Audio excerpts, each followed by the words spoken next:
I grew up on an island with just one rule. Not a law exactly, but something carved into the marrow of every soul who lived there. It wasn't spoken aloud, yet you felt it in the way people carried themselves. Shoulders hunched as if bearing an invisible weight, lips pressed tight like they feared letting something slip, eyes darting anywhere but east, toward that other island lurking in plain sight. No one taught us not to talk about it, but from the time I could walk, I'd catch the slow head shakes, the sharp glances, whenever someone stumbled too close to the subject. Once I overheard the old fishmonger whisper to my mother at the market, "Don't let the kids stare too long. It knows when it's being watched." My mother didn't reply. She just grabbed my wrist and pulled me away, her steps quickening like something might overhear. It sat a half-mile off our eastern shore, impossible to ignore. You'd see it from the docks, over the treetops, from the northern cliffs where the goats grazed. Always there, unmoving, a slab of land so near you could row to it in under an hour, if anyone dared. I can't recall a single adult ever giving it a name. If you mentioned it, even by mistake, someone would cut you off, not with anger, just a quiet, firm clamp, like snuffing a candle before it draws moths. When I was maybe 7 or 8, I pointed across the water and asked my mother if anyone lived there. Her face went pale, her lips trembling faintly as if I'd unearthed something awful. She didn't scold me. Instead, she gripped my hand, hard enough to hurt, and dragged me inside, slamming the door shut like the sea itself might eavesdrop. I remember her eyes, not angry, but terrified, as though I'd brushed against an old scar she couldn't bear to reopen. Another time, I asked my grandfather if he'd ever been there. He was gutting fish by the shed, his knife hovering midair as blood dripped onto the floor. He stared at me, his cloudy eyes flickering with something distant, then said in a low rasp, "No, and don't ask again, unless you want me to lose someone else." His voice shook, not with fury, but with a weight heavier than that, like a memory he'd buried deep and prayed would stay down. It wasn't forbidden the way cliffs or riptides were. It was something older, something unspoken, like the island itself didn't want our words, and the people here had long ago agreed to let it lie silent. Our island wasn't much. A few hours walk end to end if you didn't linger. There was the village by the western bay, stone paths winding between wood-slatted houses, and the little church where we held market on Sundays. Scattered farms dotted the edges, a fishing dock jutted into the sea, and an old watchtower stood crumbling from a time before mine. It was a quiet place, steady, the kind where every door creaked the same, and you could name a passerby by the sound of their cough. The trade boat arrived weekly, usually just before noon, emerging from the mist like it had no origin. It brought flour, salt, oil, iron tools, sometimes letters, though none ever came for us. It left with fish barrels and preserved vegetables. No one ever boarded it to leave. Only the trader stepped off, tossing the rope to whoever helped load and unload. No one else crossed that rail. We were a closed loop, raised to know our edges, the sea, the woods, the cliffs, and beyond it all, that other island, always watching, always ignored. There were 5 of us who couldn't let it go. Me, Jonah, Sam, Eli, and Nathan. We grew up like brothers, bound by more than blood. Jonah led us with his broad shoulders, already filling out like his father's. Sam was quick and sharp, cracking jokes that left us doubled over laughing. Eli was smaller but cautious, always thinking 2 steps ahead. Nathan was clever, spinning lies so good we'd believe them even after he fessed up. Me, I trailed along, the one who remembered, every time we'd sneak off to catch fish or build campfires under the cliffs, every whispered dare that brought us closer to the edge. That other island was our secret, the thing we murmured about only when we were sure no one else could hear. We were kids like any others. Too much fire in our veins, too little fear in our bones. Barefoot sprints through the brush, slingshots carved from driftwood, dares to knock on the widow's creaky door. Hot days as pretend soldiers, cold nights swearing we weren't afraid of ghosts. We stole apples, candles, once a bottle of wine we choked down and hated. Just loud, restless boys. We never said it outright, but we all watched that island. From the southern cliff rocks, from the upper fields when the wind parted the trees, from the shore, rods in hand, eyes drifting to the horizon instead of the bait. We only spoke of it when we were alone. Maybe it's a ruin, Eli once said. Like people lived there until something went wrong. Sam snorted. What, ghosts? Maybe it's where the traitor comes from, I threw in. He never says. Jonah stayed quiet, staring east. We didn't talk about it much. When we did, it was with that half-joking tone kids use to test how far they can push before it feels too real. But over time, the idea sank into us. Not our words, but our bones. Like it had always been waiting there. We didn't plan it then, but we all knew we would. Jonah said it first. We were behind the storehouse, perched on a busted cart that sagged in the middle, gnawing on kitchen scraps. Salted fish, stale bread, half-rotted apples still sweet enough to fight over. Food that tasted better because we'd taken it.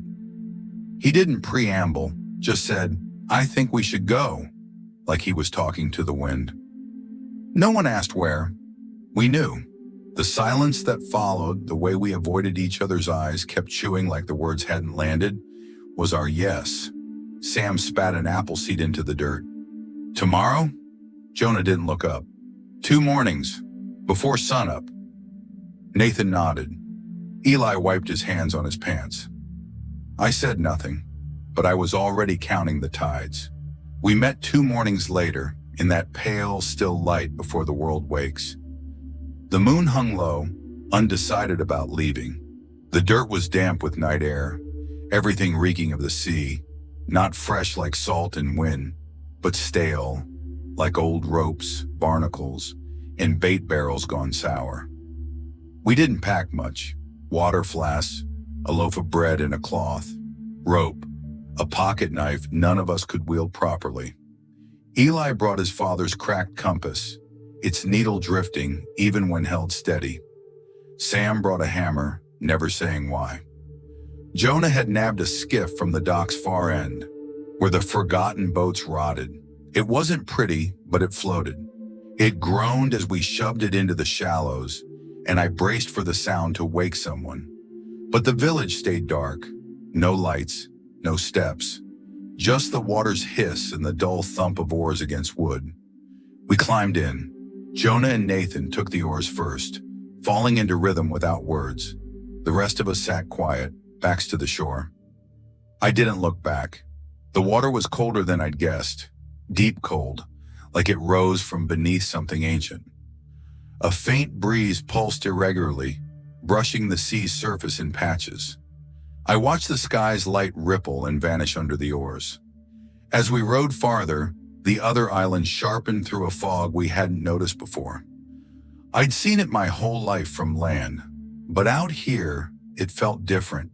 Bigger, heavier, its trees jagged against the sky, hills behind them like beasts stirring awake. The closer we got, the more it felt familiar. The coastline's curve, the land's slope, like rowing into a memory you can't place until it swallows you. Halfway across, I glanced back. Our island was fading fast, a low fog curling over the water like smoke through grass. Beach, houses, trees, all gone. Just a gray smear, farther than it should have been. Fins, Sam said, too calm, like he didn't want to stir us. We looked. To the skiff's right, something long and smooth slid beneath the surface. Silent, then another, and another. 4, maybe 5, circling in slow, wide arcs just below the waterline. I couldn't make out their full shapes, but they moved with intent. Sharks, Jonah muttered. Black tips. I think. Eli leaned forward. How can you tell? Jonah didn't answer. He just rowed harder. Nathan matched him. The skiff lurched with each pull. Sam gripped his hammer like it'd save him. The boat wobbled, water splashing, nose tilting. I tried to breathe steady, but the air thinned, every muscle coiling for something unseen. The island loomed close now, close enough to see the rocky shore. No dock, no paths, just jagged stone and thick brush spilling to the water's edge. A crooked tree leaned over a narrow beach, barely wide enough to stand on, untouched, unwelcoming. Then the hit came, a soft thud, then a jolt, like we'd struck something submerged. The skiff rocked hard. Reef! Jonah barked. It tilted violently, water surging through a crack below the bench. Cold, fast, rising. Something clattered. The hammer, maybe. A bag split, spilling bread, rope, the knife toward the low side. Out! Someone yelled. We didn't argue, we moved. The skiff was sinking, one side dipping fast. I kicked off the bench and dove, unsure if I was jumping or falling. The cold punched my chest, locking my breath. Behind me, splashing, gasping, limbs thrashing. I didn't look. The current fought hard. My arms dragged, legs heavier than they should have been. I kicked for shore, breath shallow and burning. Something brushed my foot, too fast, too soft for a log. I didn't stop. It was only 30 yards, but it felt like swimming through glass that pulled me down instead of breaking. When my fingers hit rock, I hauled myself up, scraping my elbows raw. I didn't care. I just wanted out. The others crashed onto the beach behind me, crawling, dragging, coughing seawater. The skiff was gone, sunk by the reef or drifting half-flooded into the mist. Our bags were lost, no compass, no food, no knife. The hammer was likely at the sea's bottom. Everything we'd brought, gone. We stood shivering, dripping, catching our breath. One by one we checked, 5 of us. No one missing, no one hurt bad. Then we looked around. This is the same place, Sam said, slower now. It's the same beach. It almost was. Same crooked tree leaning over the water like it was listening. Same black rocks jutting along the cove's curve. Same gentle slope to the tree line. Even the shoreline's shape felt like home. Like we'd looped through time, not space. Jonah turned a full circle, scanning trees, shore, water. We didn't go anywhere, he said, not angry, resigned. Eli squinted at the sea, face tight. We rowed across. We saw it. We left. He said it like he was convincing himself. No one answered. We started walking, slow, still piecing it together. The beach looked nearly identical, but it wasn't. The rocks were too sharp, the slope angled wrong, the tree line was thinner, the grass a shade off. Close enough to fool us, different enough to keep us tense. A narrow path led off the beach into the woods, just wide enough for 2 abreast. None of us recalled it from home. The air thickened as we climbed, heavy, warm, like the weather had shifted without warning. Trees swayed faintly, but the grass moved too much. Jonah led, Sam trailed him, then Nathan, Eli, me. We'd gone 30 or 40 paces when Nathan stopped. I thought he was winded. Then I saw where he looked, up the slope, toward the tall grass hugging the hillside. I followed his gaze and froze. She was so close, a very tall woman. She wasn't walking, wasn't moving, just standing there, maybe 10 yards up, her shadow stretching down like it weighed the grass flat, though there was no wind. She didn't quite touch the ground. Her feet grazed it, leaving no mark. Her damp dress clung to her legs, arms hanging too straight, too heavy, like she didn't know how to use them.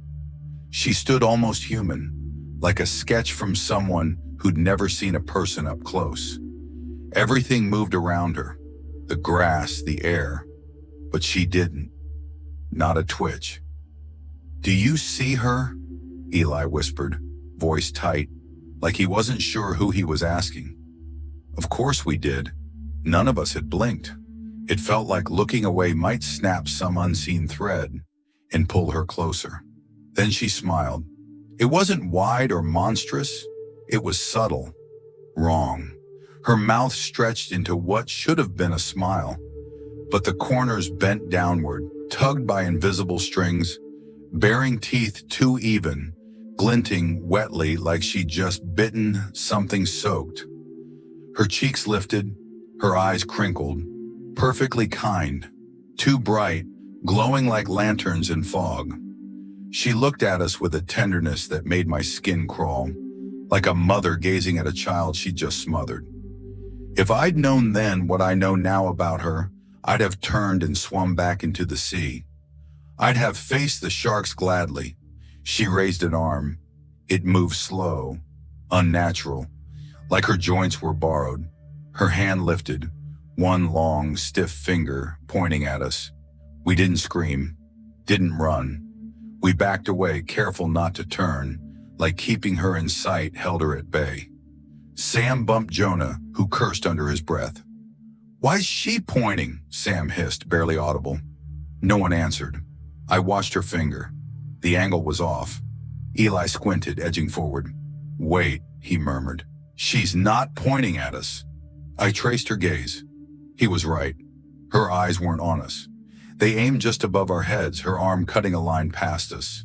Then I felt it. That gut pull, the primal itch of something behind me. We turned, all at once.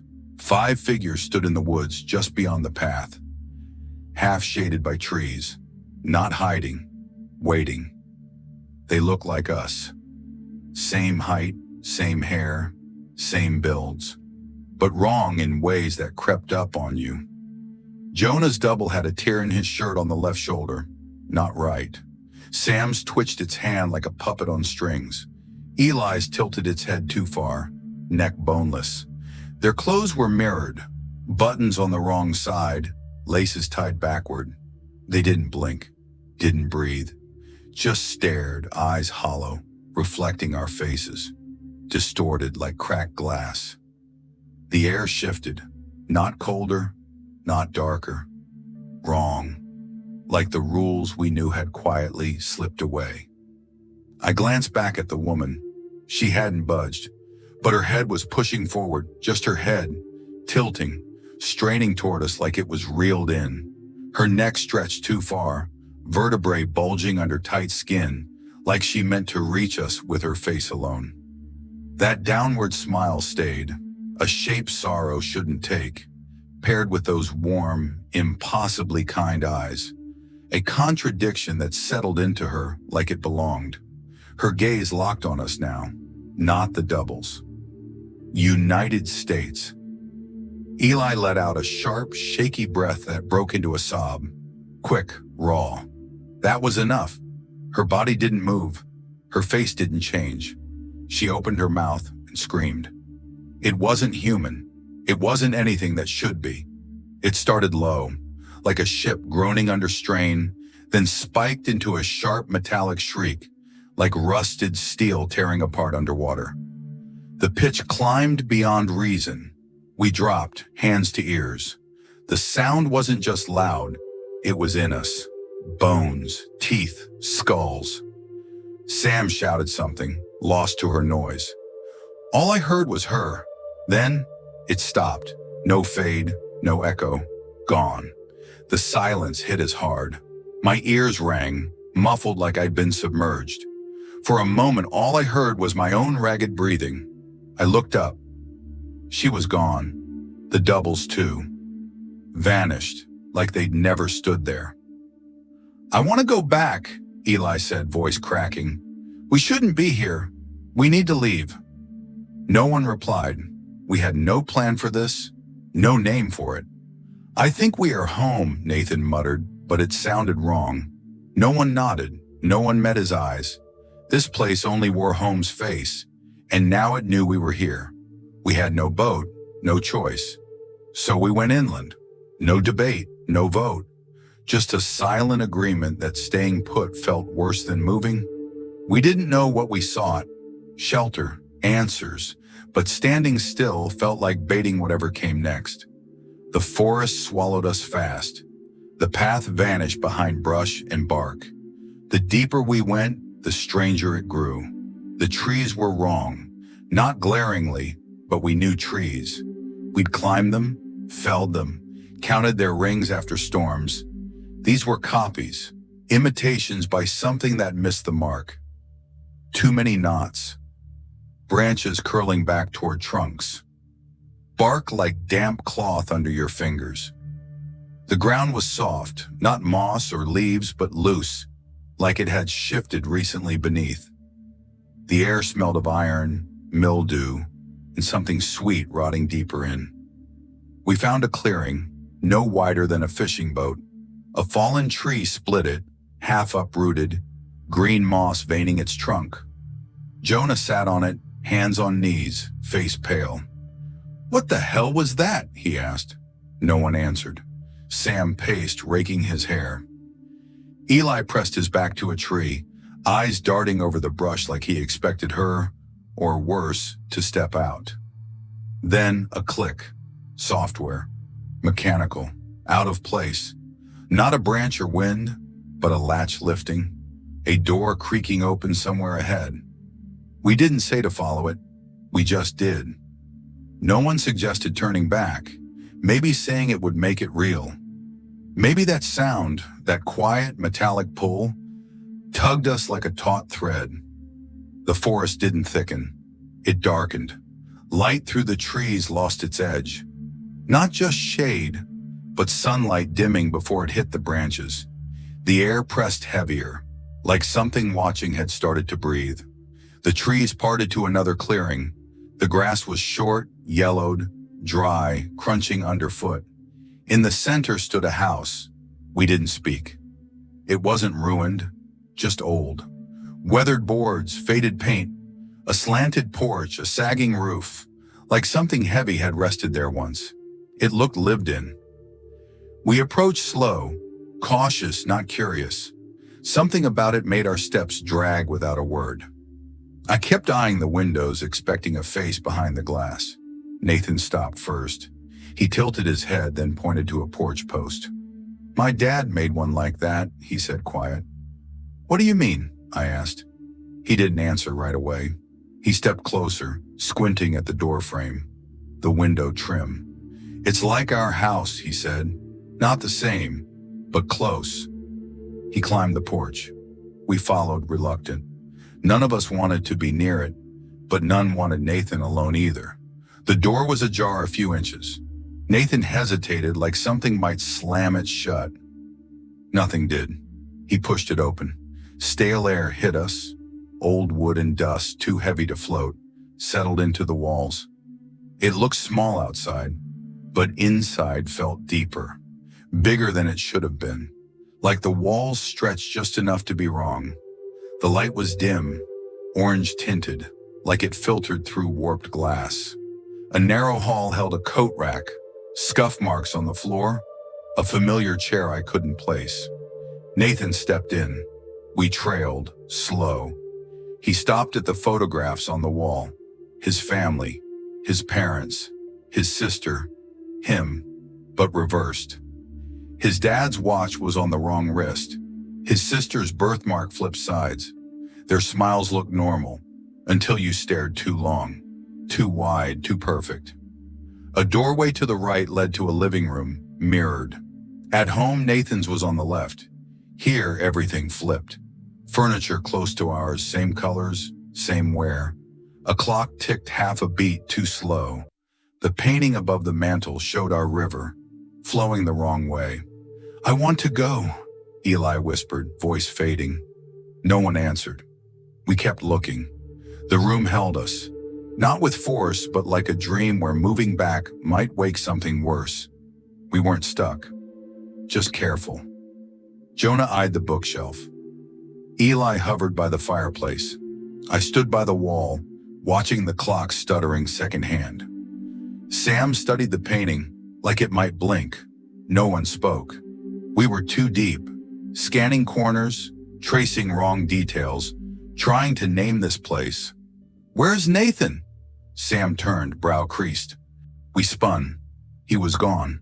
No sound, no steps, no creak. Like air had taken him. We searched fast, calling his name, stumbling through rooms in a panic that didn't dare shout. The hall led to a small kitchen, a stairwell, a back room with a locked door. Jonah tried it. Nothing. No light beneath, no noise. Sam took the stairs two at a time, Eli and I behind. They creaked.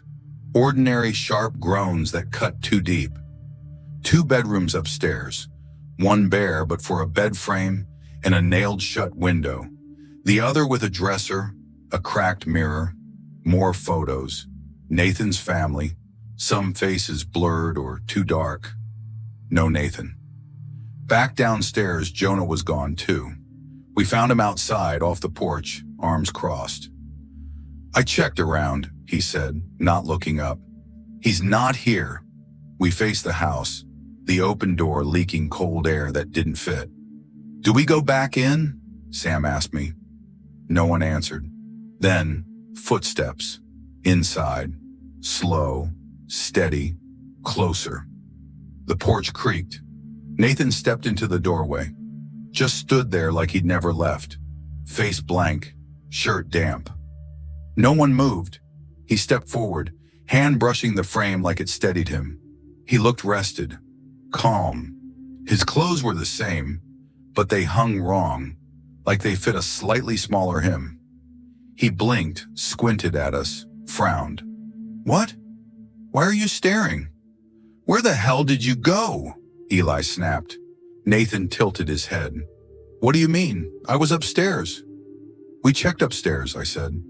"Every room." He looked at us one by one. His face stayed blank, then a flicker, a smile quick and gone. Not warm, rehearsed. "I saw you," he said.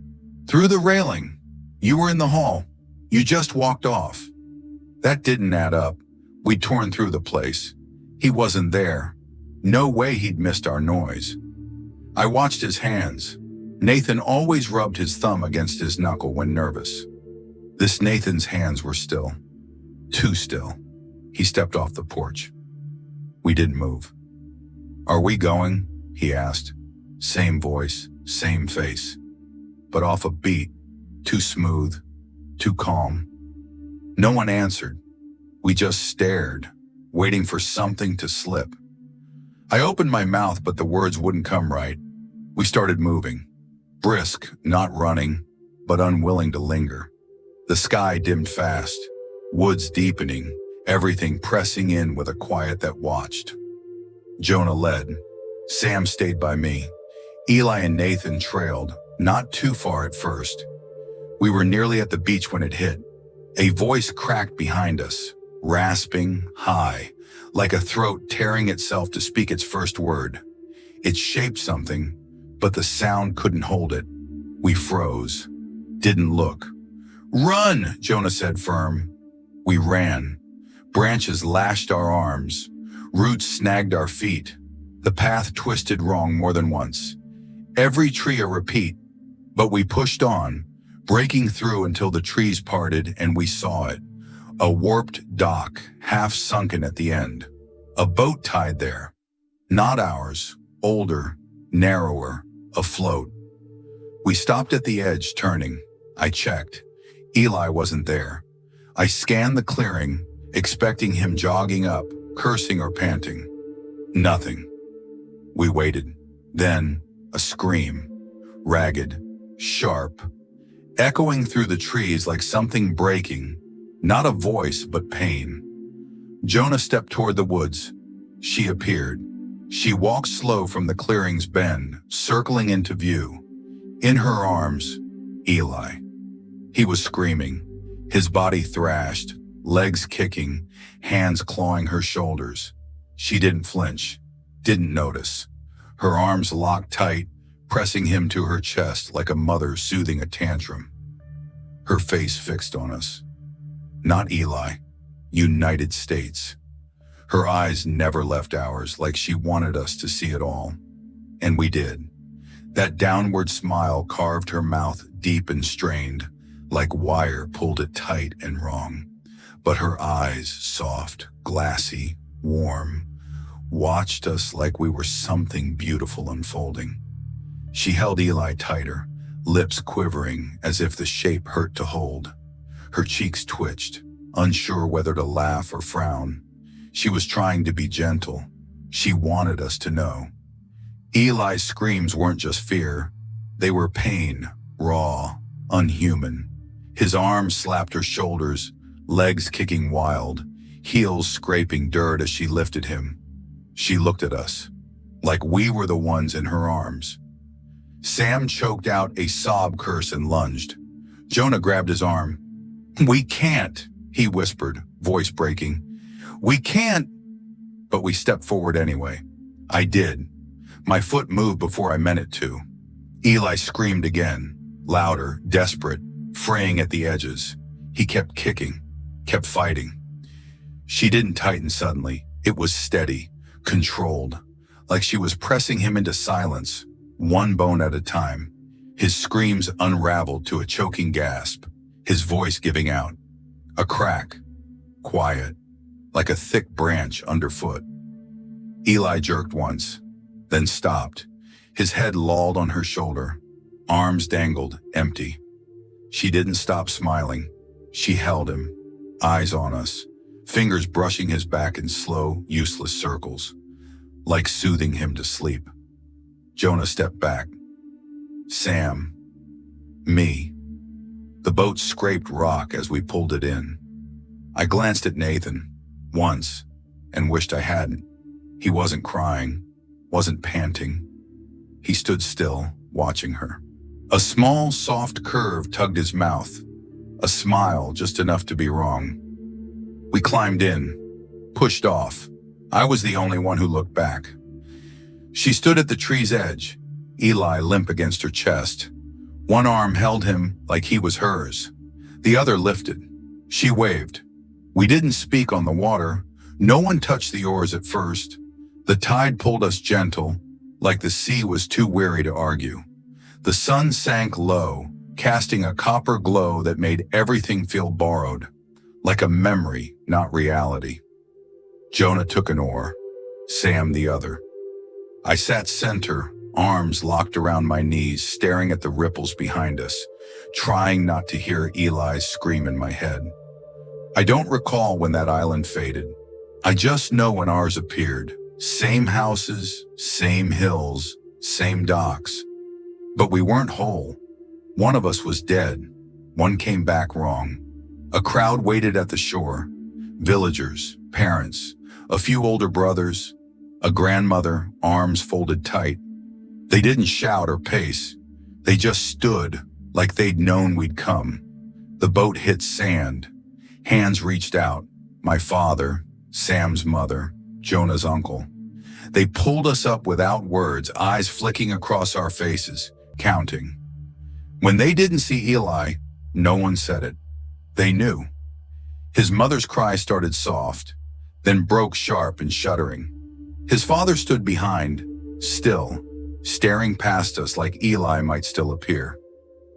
An older man, maybe the priest, maybe just someone who'd done this before, laid a hand on her back and led her off. She didn't fight, just walked like she'd crumple. Someone pulled Nathan ashore, calm and sure. His mother rushed him, arms wrapping tight, too tight, like it hurt. She cried, but her hands twisted in his shirt, her face tense, like she was trying to convince herself this was him, like she knew she'd lose him again. Nathan didn't hug back at first. He stood stiff, then slow, his arms closed around her. She pulled back to look at him. Something shifted. Her fingers froze on his shoulders, eyes searching like she didn't know what she held. Nathan smiled. "You're holding me like I died," he said, almost playful. He laughed, thin, practiced, starting too quick and lingering too long, like it didn't know when to die. His smile stayed, but it warped.